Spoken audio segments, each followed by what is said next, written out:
조갑제 TV 시청자 여러분, 안녕하십니까? 저는 오늘날 한반도에서 남북 간의 대결 구도를 이런 문장으로, 한 문장으로 정의를 하고 있습니다. 남북 대결은 민족사의 정통성과 삶의 양식을 놓고 다투는 타협이 절대로 불가능한 총체적 권력투쟁이다. 한 번 더 되풀이하겠습니다. 남북 대결은 민족사적 정통성과 삶의 양식을 놓고 다투는 타협이 절대로 불가능한 총체적 권력투쟁이다. 즉 민족사적 정통성, 한민족을 대표하는 정통국가가 북한이냐 대한민국이냐의 싸움인 것입니다. 이것은 타협이 안 됩니다. 동시에 삶의 양식, 어떤 식으로 살 것이냐, 자유민주주의 시장경제로 살 것이냐, 수령 독재체제로 살 것이냐, 이것도 타협이 안 됩니다.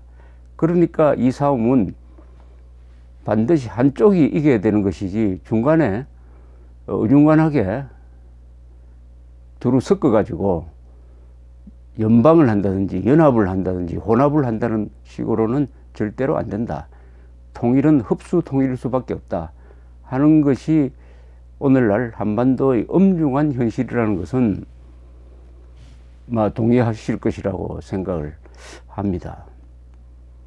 그런데 북한에서 내오는 연방제 통일, 이게 사람을 아주 머리 아프게 합니다. 연방제 통일은 뭐냐? 그 의미를 정확하게 아는 분은 아마 별로 안 계시리라고 생각을 합니다. 왜냐? 그럴 수밖에 없는 것이, 북한의 연방제 통일안은 대한민국을 공산화시키겠다는 것을 그런 식으로 복잡하게 설명하기 때문입니다. 복잡한 것을 복잡하게 설명하면은 알 수가 없어요. 그래서 복잡한 것은 간단하게 설명하면 됩니다. 제가 지금부터 간단하게 북한의 연방제 통일 전략이 뭐라는 것을 제가 설명드리겠습니다. 북한은 두 가지 전략을 펴니다. 하나는 무력 전략입니다. 핵무력을 이제 갖춰서요, 아주 유리한 고지에 섰습니다. 또 하나의 전략은 사상전입니다. 심리전이죠. 사상전을 통해서 남한에 종북 정권을 세우는 것을 목표로 합니다. 남한에 종북 정권을 세운다. 그러면은 북한 정권이 형님이 되는 거죠. 남한의 종북 세력은 말 잘 듣는 인질이 되든지 아마 동생뻘이 될 겁니다. 그런데 이 종북 정권을 세우기 위해서는 민중혁명이 일어나야 됩니다. 민중혁명이. 하나 궁금한 것은, 지금 문재인 정부가 스스로를 촛불혁명 정권이라고 합니다. 촛불혁명 정권. 그럼 북한은 지금 문재인 정권을 어떤 정권으로 인식하고 있느냐 하는 것이죠. 그 사람들이 말하는 자주적 민주정부라는 말을 씁니다. 남북한의 좌익들이 자주적 민주정부라고 할 때 이것은 용공정권이라는 뜻입니다. 공산주의를 허용하고 종북성을 갖춘 정권을 자주적 민주정부라고 거짓말합니다. 북한의 용어는 항상 거꾸로 보면 됩니다. 자주적이라고 하면은 북한에 예속된다, 종북적이라고 보면 되고요. 민주라고 하는 것은 독재라고 보면 됩니다.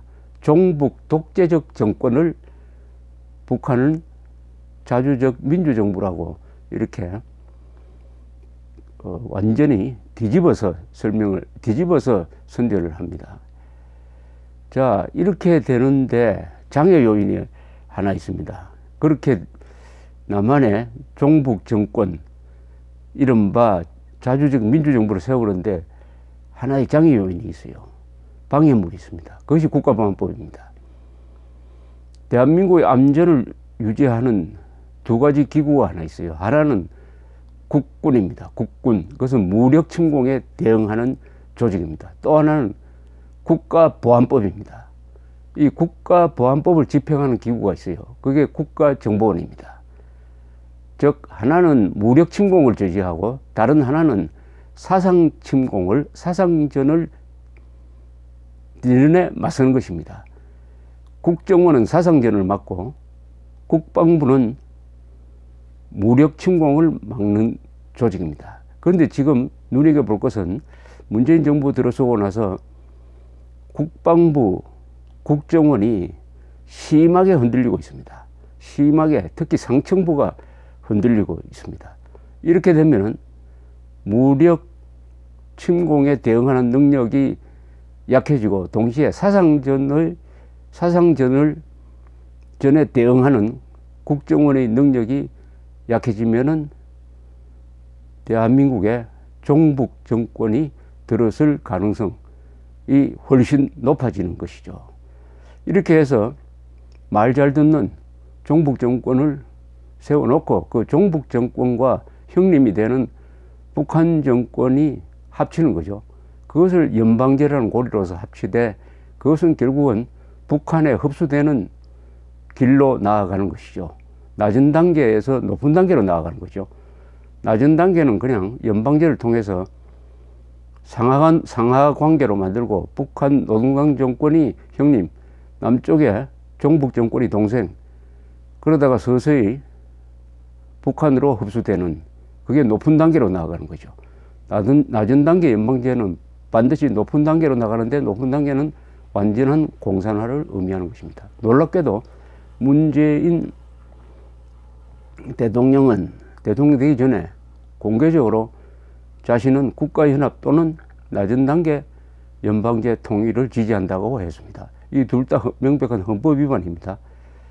대통령이 되고 나서 만약 그 방향으로 간다면 심각한 사태가 발생하게 되는 것이죠.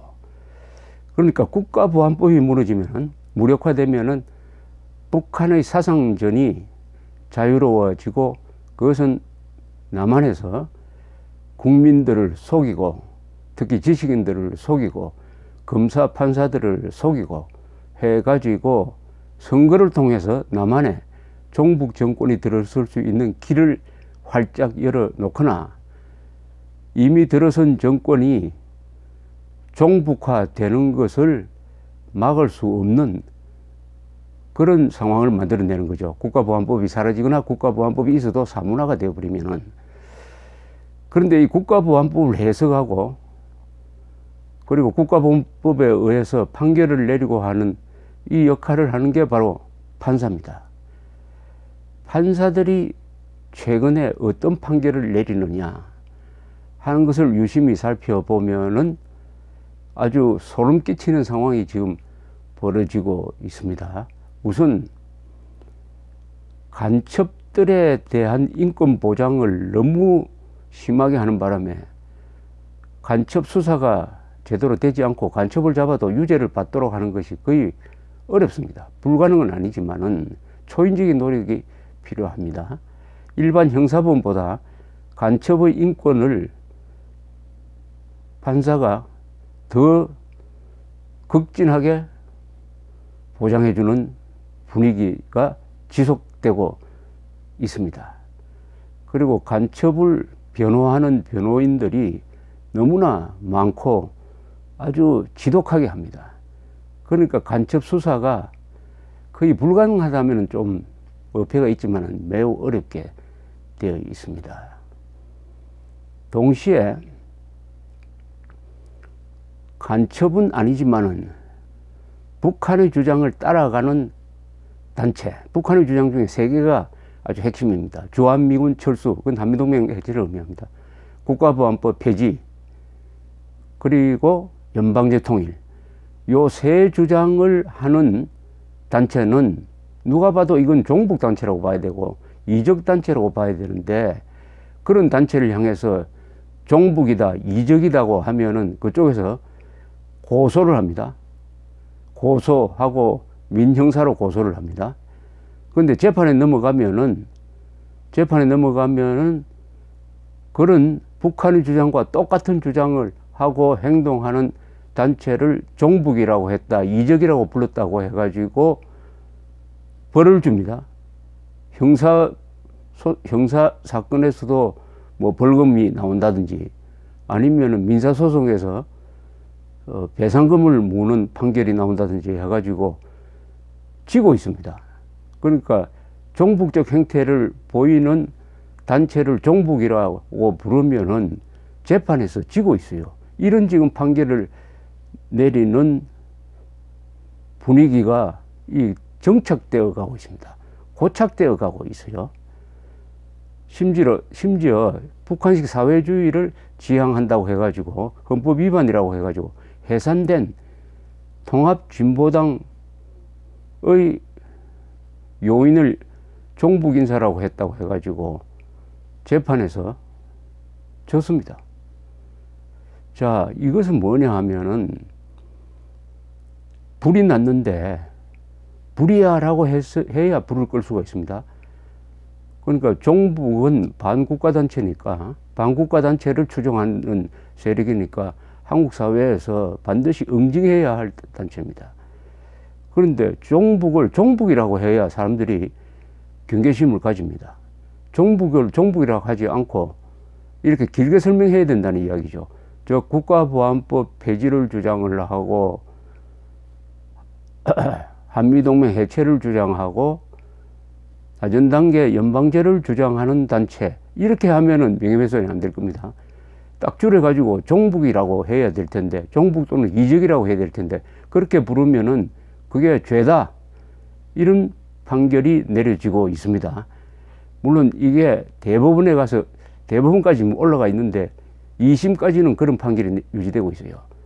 앞으로 대법원에서 어떤 확정 판결이 나오느냐가 매우 심각한 문제를 제기하는데, 대법원장이 지금 운동권적 성향을 가진 대법원장이 들어섰으니까 이게 매우 걱정이 됩니다. 그래 하여 종북 행동을 하는 단체를 종북이라고 부르면 벌을 준다. 이렇게 되면 어떤 사태가 벌어지느냐? 쉽게 설명하겠습니다. 강도가 칼을 들고 들어오는데 강도라고 불러서는 안 된다는 거죠. 그럼 뭐라고 불러야 되느냐? 쇠붙이를 들고 허가를 받지 않고 들어온다. 이렇게 이야기하면은 그게 명예훼손이 안 된다는 겁니다.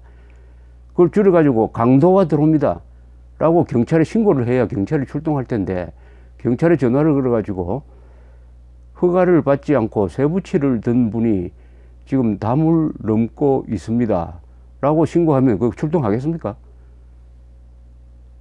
자, 종북을 종북이라고 부를 자유가 없다. 한편에서는 판사들이 그런 판결을 내리고, 또 한쪽에서는 그런 반국가 세력의 행동을 국가보안법으로 제약하지 못하게 함으로써 자유를 파괴하는 자유를 누리고, 자유를 준다 이거죠. 자유를 파괴하는, 한쪽에서는 자유를 파괴하는 자유를 주고, 또 한쪽에서는 그 자유를 지키기 위해서 자유를 파괴하는 세력을 폭로하고 고발하는 행위는 하지 못하게 하고, 이 두 가지가 같이 결합이 되면 어떻습니까? 어떻게 됩니까? 이것은 반역의 자유를 줄 뿐만 아니라 반역을 응징하는 자유는 봉쇄하게 됩니다. 이렇게 되면은 반역은 대어놓고 하고 애국은 숨어서 해야 됩니다. 이렇게 되면 더 악화되면 반역자가 애국자를 산행하게 되고, 이렇게 되면은 남한의 종북 정권이 들어서고 연장선상에서 대한민국의 공산화가 연방제 통일이라는 이름으로 이루어지게 될 것입니다. 여기에 키를 쥐고 있는 것이 검사, 판사, 이 법조인인 것입니다. 이 헌법이 체제를 지키도록 잘 만들어져 있는데, 이 헌법의 해석을 달리하고 법조문을 국가보안법을 실질적으로는 사문화시키면서, 어떤 식으로 사문화시키느냐? 대한민국은 자유민주주의 국가니까 이 정도의 주장은 할 수 있다. 북한의 주장과 똑같은 주장을 하는 게 뭐가 잘못이냐? 뭐가 잘못이냐? 언론 자유가 있다. 이런 논리로서 자유를 파괴하는 자유를 주면서, 또 다른 논리로는 헌법이 보장하는 언론의 자유, 양심의 자유에 기초해가지고 북한 주장과 똑같은 주장을 할 수도 있는데, 그런 주장을 했다고 해가지고 종북 이적이라고 욕하는 것은, 그것은 범죄가 된다, 죄가 된다. 이렇게 되면은 완벽하게 대한민국에서 종북 정권이 들어설 수 있는, 그 종북 정권이 들어서 가지고 헌법을 무력화시키고 국가 정체성을 변조할 수 있는 자유를 누가 주느냐? 법관이 주게 되는 거죠. 법관이. 검사, 판사가 주게 되는 것이죠. 그래서 오늘날 대한민국에서 우리가 반드시 피해야 될 두 가지 재앙이 있습니다. 하나는 핵폭탄을 맞는 것을 피해야 합니다. 또 하나는 대한민국 안에서 종북 정권이 들어서는 것을 저지해야 합니다. 핵폭탄을 막는 것을 저지할 수 있는 힘은 한미일 동맹입니다. 한미일 동맹을 강화해야 됩니다. 동시에 방어망을 촘촘히 건설해야 됩니다. 전술핵을 재배치해야 됩니다. 그 다음에 종북 정권의 등장 또는 어떤 정권이 자유민주주의 정체성을 변조해 가지고 그것을 사회주의 독재식으로 바꾸려는 뭐 개헌을 통해서든지 헌법 해석을 통해서라든지 그런 움직임을 차단하기 위해서는 뭐가 있어야 되느냐? 언론의 자유가 보장돼야 됩니다. 언론의 자유. 즉 비판할 수 있는 자유가 보장돼야 됩니다. 반역을 반역이라고 이야기하고 종북을 종북이라고 이야기하고 이적을 이적이라고 이야기하고 폭로하고 공격할 수 있는 이 자유가 보장돼야 됩니다. 이 비판의 자유, 즉 종북 비판의 자유가 봉쇄되면은 국민들은 속아 넘어갑니다. 국민들은 반역자를 민주주의 세력으로 오판하고 경계심을 갖추지 않는 사이에서 법 해석을 통해서 재판을 통해서 이 체제가 반공자유민주주의 체제가 용공체제로 바뀔 가능성이 농후합니다. 지금 국정원과 국방부를 상대로 댓글을 썼다 해가지고 수사가 들어가고 있습니다. 그 댓글은 주된 내용이 뭐냐 하면은 북한 정권과 종북 세력이 사이버 세상에서 인터넷 등을 통해서 반국가적인 선동을 하고 광우병 선동 같은 거 말이죠. 그리고 종북 세력을 북한 노선을 선전해주는 이런 일대 사상전을 펴니까 국방부와 국정원이 조직을 만들어서 거기에 대응하는 조직을 만들었는데 이 사람들이 주로 댓글을 썼는데 그 댓글의 대부분은 종북 세력, 북한 노동당 정권과 싸우는 댓글인데 그 중에 일부가 한국의 종북 성향, 좌익 성향 정치인과 정당을 비판하는 내용이 있었다. 정당과 정치인을 비판하는 것은 이건 정치 관여다 또는 선거 개입이다. 이렇게 해가지고 지금 범죄로 몰아가고 있습니다. 이렇게 되면 어떻게 되느냐? 아까 판례가 그렇게 나온다고 했지 않습니까? 종북을 종북이라고 부르면은 벌을 받게 되는 이런 상황이 이제는 국방부와 국정원에 옮겨가서 종북적 정치인, 종북적 정당을 비판하면은 죄가 된다. 즉 반역을 비판하면 죄가 된다. 이렇게 되는 거죠. 이렇게 되면은 어떻게 되겠습니까? 이렇게 되면은 북한이 쳐내려오지 않더라도 사상전을 통해서 이 체제를 수호할 수 있는 기능을 다 도려내버리는 겁니다. 체제를 수호할 수 있는 기능 중에서 제일 중요한 기능이 비판의 자유입니다. 종북을 종북이라고 폭로하고 고발할 수 있는 자유입니다. 그 자유가 살아있으면 대한민국은 공산화되지 않습니다. 그 언론의 자유, 비판의 자유를 억압한다면은, 즉 반역자를 반역자라고 부를 수 있는 자유를 억압한다. 누가 억압하느냐? 검사가 억압하고 판사가 억압하고 한다면은 대한민국은 총 한 방 쏘지 않고 선동을 통해서, 선거를 통해서 종북 정권이 들어서고 그 다음에 높은 단계 연방제로 가는 공산화가 되는 경우가 될 것입니다. 지금 남북한에서 북한은 핵무기를 가지고 있으면서 남한의 종북 세력을 가지고 있습니다. 하나는 전략적 무기고 또 하나는 정치적 무기입니다. 대한민국은 핵무기가 없습니다. 대한민국은 북한 안에 종남 세력, 대한민국 세력, 대한민국 추종하는 세력을 갖고 있지 않습니다. 이 점만 보면 절대적으로 북한이 유리합니다. 북한이 유리합니다. 더구나 남한의 검사 판사들이 애국자를 사냥하고 반역자를 보호하는 이런 법 집행을 한다면은 그 결과는 대한민국의 공산화도 가능성으로서 배제할 수 없다. 이렇게 되는 것입니다. 이런 끔찍한 상황에서 가장 핵심적인 자리에 있는 사람이 검사 판사입니다. 검사 판사. 검사 판사가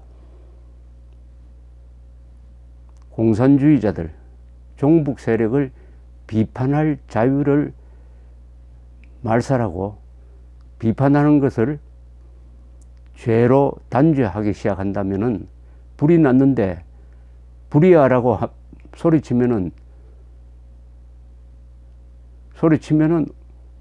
감옥에 집어넣으면 어떻게 되겠습니까? 불이 번지는 것이죠.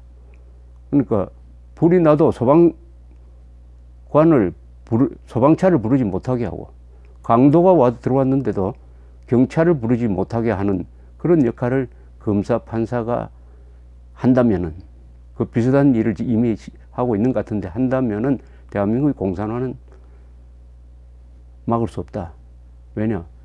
언론 자유가 무너지면은 선거의 자유도 무너지고 선거의 자유가 무너지면은 선거를 통해서 반역 정권이 들어서는 것도 막을 수가 없다. 이렇게 되는 것입니다. 참으로 걱정입니다. 감사합니다.